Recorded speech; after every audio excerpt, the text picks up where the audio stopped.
Hey guys, Dal here from Dal's Rigging and Crane Tips. Yeah. Today, what did I get up to? There's a dollar per litre promotion at the Puma at the petrol station, just up the road. Only two in Perth, Australia, which were selling fuel for $1 a litre.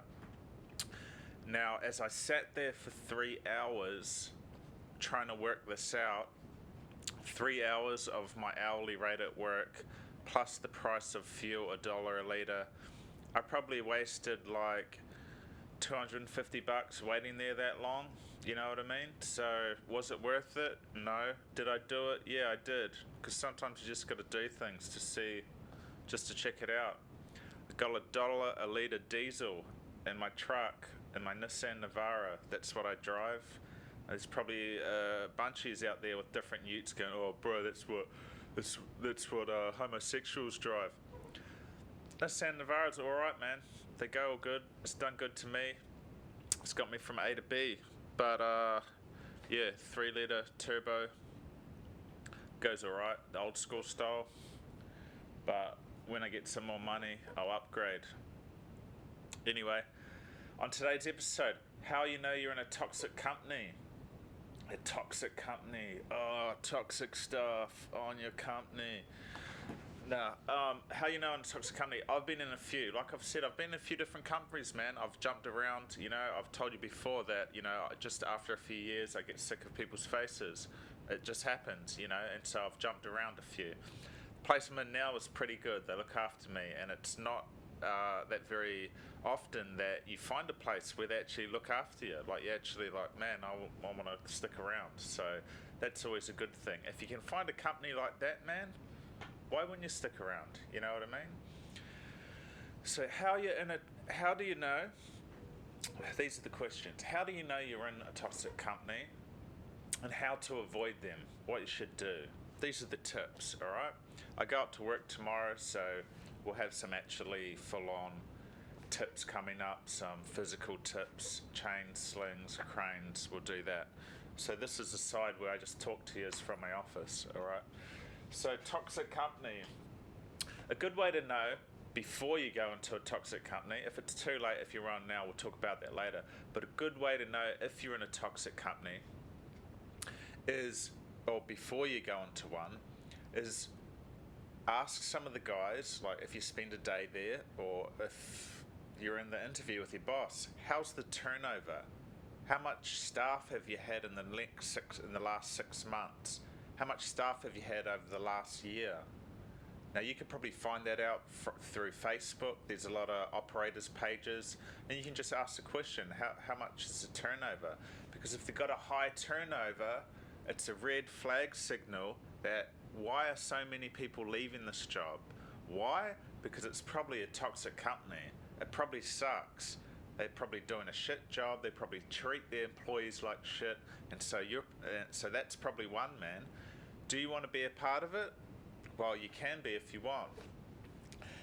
But I mean, the thing that people mistake is they go, well, I'm a kiss ass. I could last at that company. I could brown nose up against someone, and you think, I'm different. I'm different to these guys. They're just not playing it right. And then you go in there and you find out that, nah, it's a toxic company and you're next to go. You know what I mean? Either you get let go or you leave yourself because you're like running for the hills. Get me out of here. And so turnover is a major one. Find out the company turnover. How many people leave?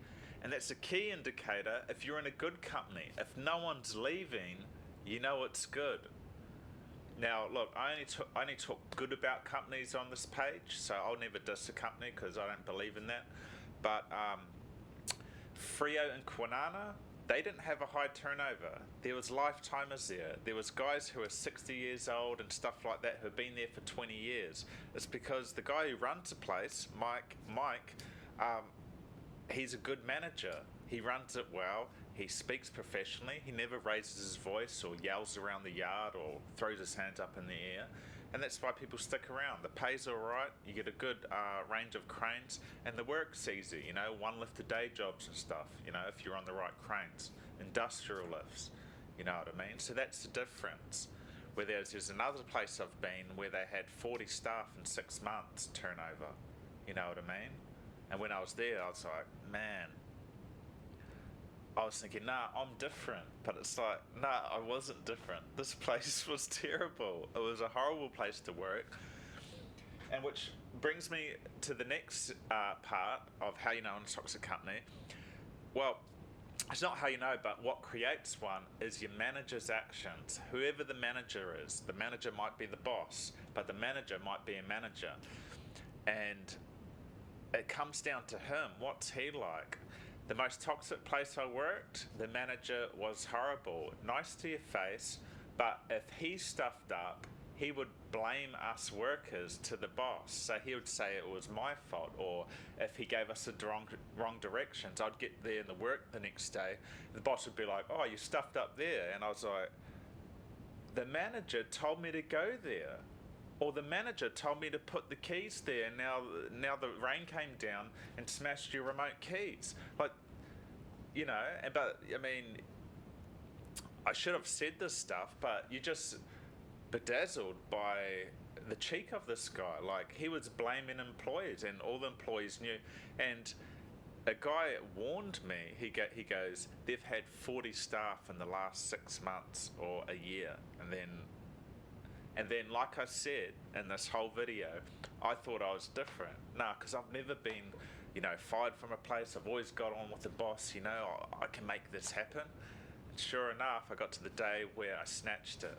And there was another guy there who thought he was the same as me. Oh, I just pushed through, and this is a good job. I'm different to the rest. And later on, he got let go. You know what I mean? And so, if it's a toxic place, get out while you can. And it's all on the manager. It's all on the manager, whoever's running it. And reasons for that is maybe they're a power tripper. They've got no power at home. The missus wears the pants at home, so they've got to gain control at work. I'm controlling everything. If you don't follow me to a T, I'm gonna make your life hell. And that's what happens. And it's usually young leaders, young 30-year-old dudes with a chip on their shoulder. They want to be the best and they've got something to prove. Typically, not all of them, because there is some young leaders who are very good leaders and they're open-minded, but they just haven't had enough life experience, man. And they don't have an understanding like an old person does. Old people understand that people are human, people make mistakes, people do things different ways, and it's okay, as long as all the dots are crossed and the I's are whatever that saying is, they've just got that wisdom, you know what I mean? And so it's usually these young aggressive leaders which fall into a position, or just luck of the draw, they get into these positions and they make places a hellhole, and they make people leave, and they're bad for the company, and they don't know it themselves. They're oblivious to their power controls, and they're oblivious to their ego. Their ego gets involved. Man, so much managers I've had with ego issues, which ruin places. You know what I mean? And it's not just crane hire companies. That's from my experience, but it's a lot of companies. You'll probably notice that your mum or your brother are in a company, and the boss or the manager's a dick, and you find out, he's 32 or 33, and it's like, oh yeah, there it is, the old young boss epidemic, too much ego, too much wanting control. Maybe the missus wears the pants at home, so he's got no control at home, he's got to find it somewhere else. That's what happens. The third thing that, is a toxic company, if they keep stuffing up your pays. If you're not getting paid all the time, or the pay's 4 days late or 3 days late on a consistent level, that's a warning. That's a red flag to me. I need my money on time and when it's payday. I'm not doing this 4 days late thing, 3 days late. Oh, I forgot to add this to your docket. No thanks. If you can't get something as simple as the pay's right, I'm out. All right, that's a toxic company. So, a guy who, oh yeah, I forgot to do the pays today. Yeah, get out of here, man. I'm out. See you later. 3-time rule. If they stuff up your pays 3 or more times, like, I mean, yeah, there is some general stuff ups. I know. There's some stuff ups with pay that happens, you know, maybe once, twice a year. Okay, general rule. But if it's ongoing, if it's a monthly thing, you know, if it's an ongoing thing, that's toxic, man. I mean, because you've got your mortgage to pay, you've got your bills to pay, you want to get your next ticket. You can't have 4 days late. Your mortgage isn't paid 4 days late. Your bills aren't paid 4 days late. Why are they paying you 4 days late? And a classic sign to know if you're in a toxic company or a shitty company, if there's, and it sort of ties in what I said before, if there's no old people there, if you're in a big company and there's no old people, I'm saying no people 50 and over, you know that there's something not right. Because a funny thing about old people is they don't put up with shit. And so if there's a few old people hanging around, you know your company's all right, and it's a pretty good, you know, it's a pretty good gig, and it's a pretty good gig, pays pretty good, you know, you don't get too much shit from the manager, you know, and that's how you know what I mean? Is if there's a few old people around, if there's a few old guys around in the yard, you know it's a good place. If your whole company's full of 25-year-olds, it's kind of like a red flag, because only 25-year-olds put up with that shit. And so that's another red flag for me. And so, for an example, that place I said that was really well run and really good, in Kwinana there, under Mike, there was quite a few old people there. So my theory works. Now, I've been at a place where management was, and the place was quite toxic. Only young people worked there, me included. I was one of the young 25-year-olds. So it's like, it's a classic red flag. If there's no old people, the place is shit. If there's a few old geezers, there's a few old mates, you know it's pretty good. Because old people, they don't put up with shit.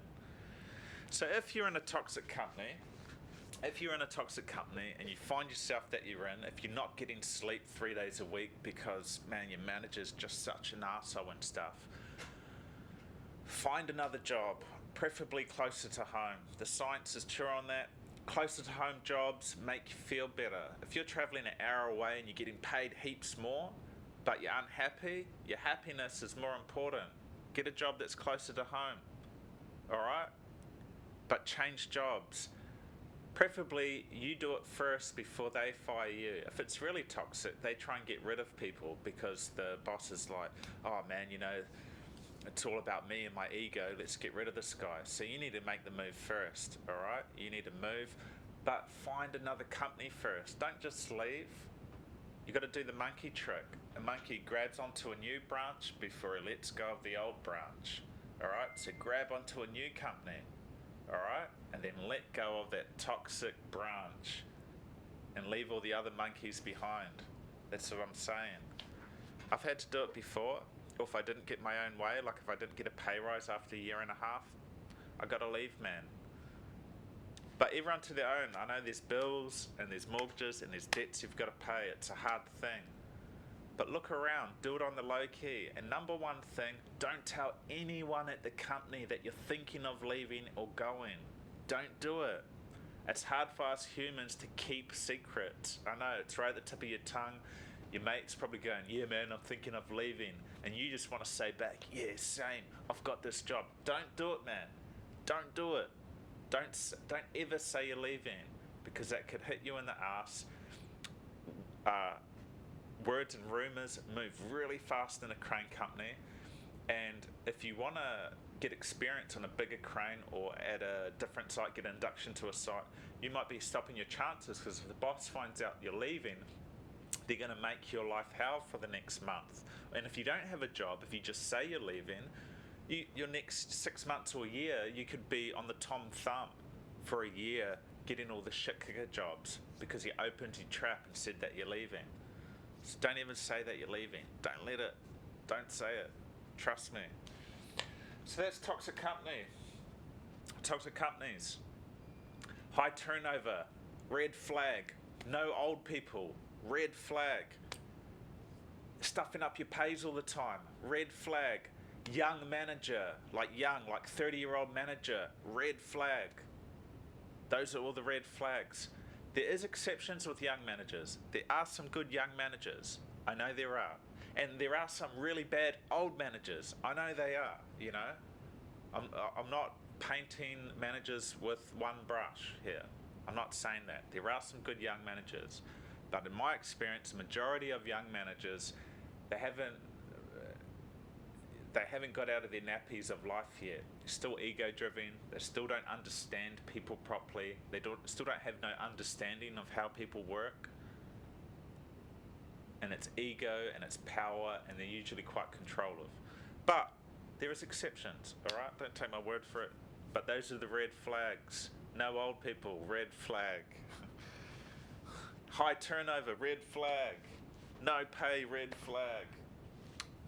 Young managers, red flag. Toxic company signs, get out now. But do it wisely. Grab another company first. Anyway, I'm repeating myself now. I hope these tips help. I hope you have a good week on the cranes. Alright, stay safe out there. That was Dow's Rigging and Crane Tips. Like these videos, subscribe here. Dow's Rigging and Crane Tips. Yeah.